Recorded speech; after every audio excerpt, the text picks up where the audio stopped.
Gabriel Mopia, bonjour. Bonjour madame. Merci de visiter notre rédaction. Nous savons que vous êtes acteur politique, mais de quel camp précisément? Parce que finalement, on ne sait plus où vous situer. Nous entendons que vous fréquentez actuellement la primature. Dites-nous tout. Je suis dans mon parti politique. Je suis président d'IMDECO, Mouvement des démocrates congolais, un parti politique de l'opposition. J'ai connu des déboires dans l'opposition que les autres n'ont jamais connus. Je n'ai pas besoin d'être dans tel ou tel cas. Si je soutiens ceux qui gèrent la primature, c'est parce qu'on a commencé avec eux dans l'opposition. Et quand un ami devient Premier ministre, ce n'est pas à moi de le combattre. Sinon, on risque de me taxer d'un jaloux. C'est pourquoi je soutiens tout Premier ministre congolais. Parce que votre question tourne autour de l'imité. Si l'imité arrive à la primature, je vais le soutenir. Sans intérêt. Corneille Nangaa a déclaré qu'il ne serait pas possible d'organiser les élections en décembre 2017. Comment percevez-vous cette déclaration? Mais c'était prévisible. Quand les gens ont caché l'argent, j'avais déjà dénoncé quand on a caché l'argent du pays. C'était pourquoi? C'est pour que vous soyez arrivé à cette situation. Hein? Un pays qui tourne à banqueroute, c'est-à-dire qu'il n'y a rien. Alors qu'on a des milliards dans notre pays, les richesses de notre Congo. Les gens des improductifs, ils ne savent pas comment produire comme ce que nous on le faisait avant dans le commerce des cafés. Des grands producteurs, des exportateurs. Mais ceux qui gèrent, ils disent qu'ils sont des économistes, mais sont des économistes pour rire. Et quand je regarde comment on a mis le pays à cet état, je regrette. Et Corneille Nangaa, il est arrivé, on est en train de le téléguider. Ce qu'il dit, ça ne sort pas des sockers. Les tireurs de ficelles sont derrière. Alors lui aussi, il ne peut pas dévoiler. Allons-y comme ça. Mais parmi les difficultés techniques qu'il a énoncées, il a également parlé du Kasaï. Disons qu'on ne sait pas aller aux élections sans enrôler le Kasaï.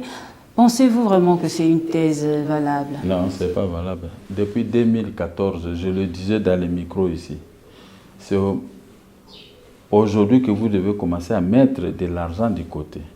Et le Parlement m'a répondu, nous mettions 250 millions de dollars du côté. Ça va? Mais ce n'est pas l'argent le motif pour Corneille Nangaa, c'était plus en rapport avec la sécurité. J'arrive avec votre question. Maintenant qu'ils ont à peu près 1 milliard et quelques qui mettaient de côté pendant 5 ans, aujourd'hui, est-ce qu'on peut parler pour des difficultés? Non. J'avais dit, aujourd'hui, il faut mettre la paix et la sécurité sur toute l'étendue de la République. Personne ne m'a écouté. On préfère une telle situation, c'est pour embrouiller les Congolais. Et j'avais dit, l'année passée, le Kasaï est à l'ébullition. Cela est voulu et commandité, les pyromanes sont là. Un de vos confrères m'avait répondu, non, il y aura organisation des élections, même le Kasaï, ceci. Mais maintenant, Corneille Nangaa, l'organisateur des élections, il vous dit ça. Il vous dit des choses, il vous dévoile que ce n'est pas moi. On m'a dit de dire ceci. Alors, allons-y dans cette logique. Les Congolais aiment les mensonges. J'avais déjà dit ça. J'avais déjà dit. Je ne peux plus venir répéter ce que Corneille Nangaa dit. Moi, je l'avais déjà. C'était prévisible. Voilà, vous m'avez contredit et maintenant, vous me rejoignez. Je me fais réjouir de mes paroles parce que je n'ai jamais trompé. Félix Tshisekedi Tshilombo propose une transition de courte durée après le 31 décembre sans Joseph Kabila aux commandes. Soutenez-vous cette démarche? Écoutez, ça ce sont mes jeunes frères qui s'embrouillent tous dans la politique. Je répète ce que j'avais dit. Au lieu de combattre Kabila, en le plaçant dans un poste et pour que vous deveniez des Malandangour, voilà ce qu'on va faire. À la fin du mandat présidentiel, nous allons nous référer à l'article 75 de la Constitution. Devant des difficultés qu'on peut rencontrer par un chef de l'État dans la gestion, on doit confier le mandat dans toute autre cause d'empêchement définitif, on confie le mandat au président du Sénat. Le président du Sénat fera que 4 mois, selon la Constitution. Dans ces 4 mois, nous allons nous réunir maintenant, nous, l'opposition et la classe politique. Nous allons choisir une personne qui va nous conduire aux élections proprement dites. C'est ça le président de la République. Tous m'ont contredit. Mais c'est maintenant qu'ils m'ont rejoint, ils viennent de me rejoindre. Ils ont compris que moi, c'est le grand politicien. Moi, c'est lui qui comprend mieux. Je suis toujours à longueur d'avance. Maintenant, il veut une autre transition. Maintenant, il a ajouté que ça, Kabila. Mais c'est trop tard. Kabila a déjà reçu 16 mois pour exercer ses fonctions du chef de l'État aux négociations de Mongalema. Tout ce qui se fait en Troubadou avec le 16 sur 20, c'est pour endormir les Congolais. Chacun a touché ce qu'il a touché. Qu'on laisse M. Kabila. Décembre. S'il organise les élections, nous devons nous réunir tous dans l'opposition pour choisir un seul homme. On va déboulonner le pouvoir à place. L'homme que Kabila va placer, il ne va pas résister parce que les peuples... Votre suggestion... C'est parce que le peuple est fatigué de voir ce pouvoir avdélique qui a détruit notre Congo. Avec l'appui de nous tous, nous pouvons choisir une seule personne. Et le peuple va nous suivre. Mais si nous voulons aller encore dans une autre transition, c'est le malheur du Congo que nous cherchons. Les élections pointent à l'horizon. Quelles sont les ambitions politiques de Gabriel Moukia? Législatives, présidentielles ou provinciales? Je ne vais pas suivre Moïse, mon jeune frère. Il m'a appelé un jour la nuit, j'ai dit, Moïse, il ne faut pas vous prononcer d'aller affronter ceci, être candidat pendant les rester tranquille. À la veille des élections, tu vas te prononcer. Tu as des moyens. Mais il ne m'a pas suivi. Regardez ce qui lui arrive. Moi-même, je me suis prononcé en 2009. Je dis, je serai candidat, je serai meilleur candidat élu. 2010, on m'a pris 3 ans et 6 mois en prison. Vous voulez encore me renvoyer à la prison avec une telle question? Mais je peux vous répondre, mes ambitions, je dois avoir 248 députés. C'est ce que j'ai toujours déclaré. Je me prépare pour placer 248 députés dans cet hémicycle où on trompe les Congolais. Et je serai là en train de voir ce qui va se passer. Mais finance ou pas finance, mais l'extérieur est là pour nous financer. 248 députés dans notre pays. Ça, c'est Gabriel Moukia avec son parti, le MDCO. Mais les restes, là, non, il ne faut pas.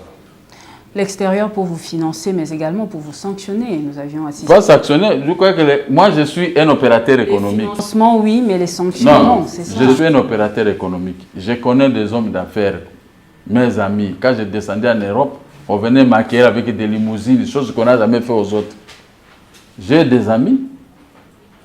Si nous gagnons les élections, ils auront des parcelles de production dans notre pays où ils vont engager des Congolais. On va combattre le chômage avec les amis que nous avons. Pas les aventuriers qui viennent produire l'or, diamant, cobalt, coltan, de la mort et tout ça pour tuer les Congolais. Mais moi qui c'est le seul. Si je suis au pouvoir, l'économie ne sera pas comme... Je les avais dit, non?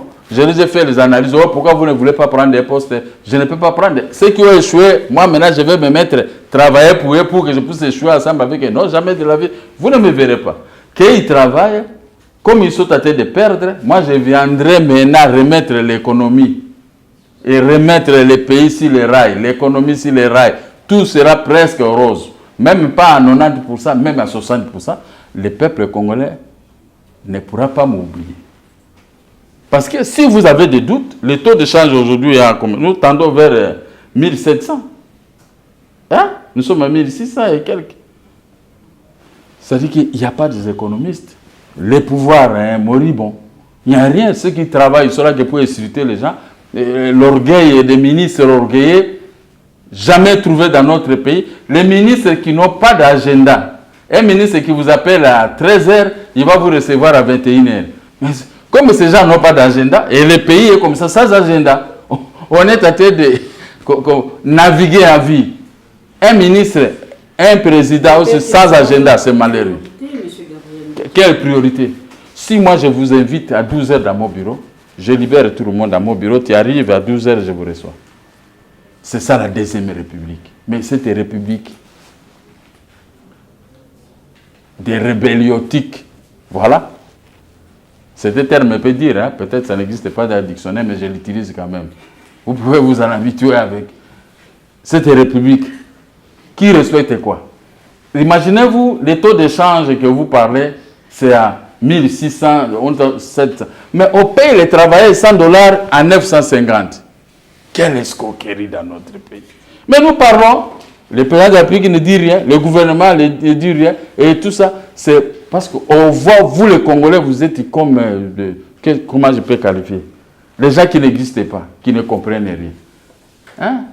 Je vous paye $100 à 90. Et je dis que je vous ai payé $100 pendant que les $100 c'est à 16 000 ou tout ça. Mais que voulez-vous que le peuple fasse? Mais le peuple doit se mettre debout, maman. Il ne faut pas dire est-ce que comme ça c'est bien? Un homme doit raisonner de cette façon. On va bien faire ça dans d'autres pays. Moi, je préfère payer le surveillant qui est avec moi. Si je lui paye $100, je lui donne $100. Je ne donne pas les francs congolais. Au moins. Parce que je sais qu'il va se débrouiller lui-même. Il sait que le président ne m'a pas payé ce que le gouvernement paye. Je n'ai jamais payé mes travailleurs en francs congolais. Quel que soit le niveau qu'il occupe, mais je préfère te donner tes dollars, va te débrouiller toi-même. Mais nos Congolais, nos frères qui travaillent dans l'administration, nos policiers, nos militaires, services de sécurité, ils sont payés à $100 au taux du gouvernement. Quel moïbi! Comment vous pouvez accepter ça? Mais vous acceptez, on doit le faire, vous savez, on va vous arrêter. Mais moi, j'ai fait la prison 8 fois. Ce n'est pas la fin du monde. Hein? Les prisonniers ont toujours une chance exceptionnelle dans la vie pour devenir chef de l'État, ministre, devenir... L'exemple est là.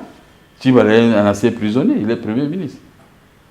Si moi je voulais, j'allais être ministre à 2 reprises. Mais je dis, je vais travailler pour qui?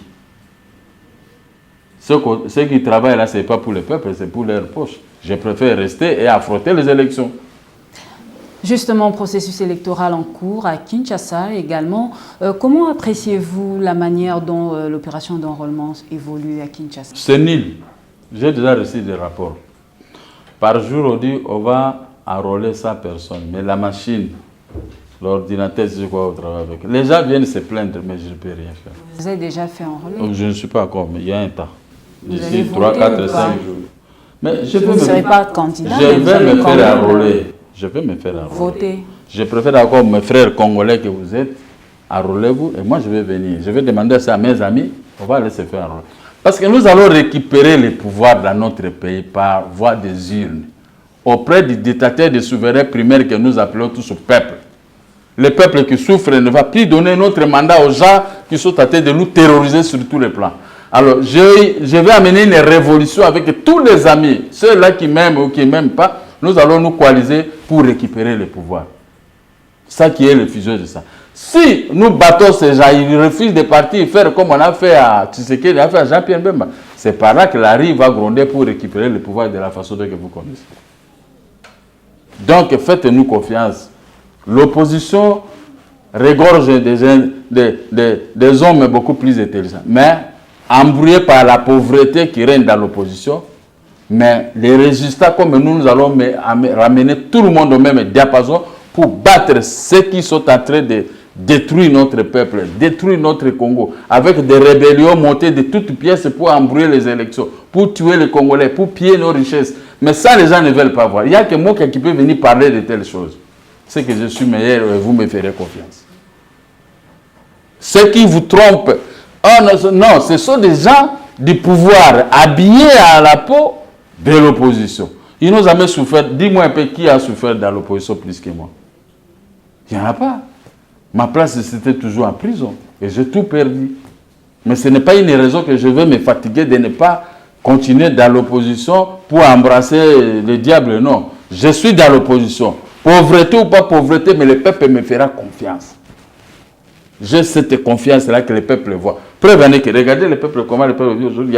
Je dors dans les noirs, je me réveille. Et pourtant, j'habite au centre-ville. Je travaille à bon marché. On donne le courant que là où DAS et le Bandumba. Mais là où il y a les gens qui travaillent comme nous, il n'y a pas d'électricité. Comment est le pays vraiment? C'est que les autorités viennent épuiser là où il y a le Bandumba et nous sacrifier nous autres. Tant mieux. Attendez-vous à un résultat meilleur dans les jours qui viennent. Le peuple doit se prendre en charge avec nous. Pas pour tuer, mais nous allons récupérer la situation de notre pays, le Congo de nos ancêtres. Et nous ferions mieux pour que les choses deviennent meilleures dans notre pays. Voilà, les petits pays voisins qui viennent piller dans notre Congo. Et nous sommes errés. Le Rwanda hier, c'était de la brousse. Aujourd'hui, va avoir paix. L'électricité produite dans notre Congo alimente le Rwanda, alimente aussi l'Ouganda. Et nous-mêmes, les producteurs de cette électricité dans les Noirs. Comment vous pouvez expliquer ça? Ah non, c'est pas possible. Croyez à l'opposant qui est devant vous. Ne croyez pas aux gens qui ont échoué, qui vont encore vous apporter des tricots, de l'argent 5 000 francs, 5 000 francs, pour vous tuer encore davantage. Croyez à ceux-là qui ont souffert avec vous, comme moi. Si je suis aux affaires, je vais me souvenir d'où je suis venu, dans les moustiques, dans les noirs, dans la pauvreté, avec un taux de change inacceptable. Donc je vais faire mieux pour satisfaire mes amis avec qui on a œuvré, avec notre peuple qu'on a souffert ensemble, les choses seront mieux. Corneille Nangaa a déclaré un probable report des élections en République démocratique du Congo, alors que l'accord est clair sur ce point. Disons que un report n'est possible qu'après consensus entre la CENI, le gouvernement et bien sûr le CNSA. Certains soutiennent qu'il est en violation de l'accord, mais le porte-parole du gouvernement, Lambert Mende, a dit que Corneille Nangaa n'a nullement violé l'accord de la Saint-Sylvestre. Êtes-vous d'accord? Tu crois qu'un voleur peut condamner un voleur? C'est ma réponse. C'est comme ça le pays. Corneille Nangaa lui-même dit qu'il y aura report des élections. Même cet accord, donc, sur la tête des bombeurs et torses, avait dit les élections jusqu'au mois de décembre. Mais lui, un individu de la CENI, de son gré, il dit que non, il y aura report. Il va élire lui-même son candidat, il va demeurer à ce poste. Qu'est-ce que vous voulez que je vous dise? Je ne peux rien dire, c'est à vous-même de tirer des conclusions. Gabriel Mokia, acteur politique de l'opposition, vous venez de le confirmer, que vous êtes toujours de l'opposition. Ça a été un plaisir pour nous de vous recevoir en notre rédaction. Merci beaucoup d'être passé. C'est que j'étais changé. Je n'étais plus un homme politique, j'étais plus un opposant.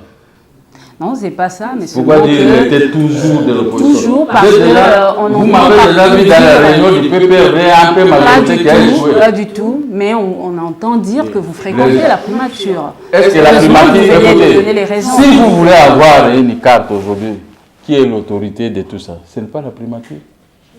Vous pouvez combattre votre papa parce qu'il s'est marié avec une deuxième femme. Soyez quand même sérieux. La primature, c'est pour nous, c'est pour Tchibala, c'est pour toi, c'est pour moi, c'est pour lui.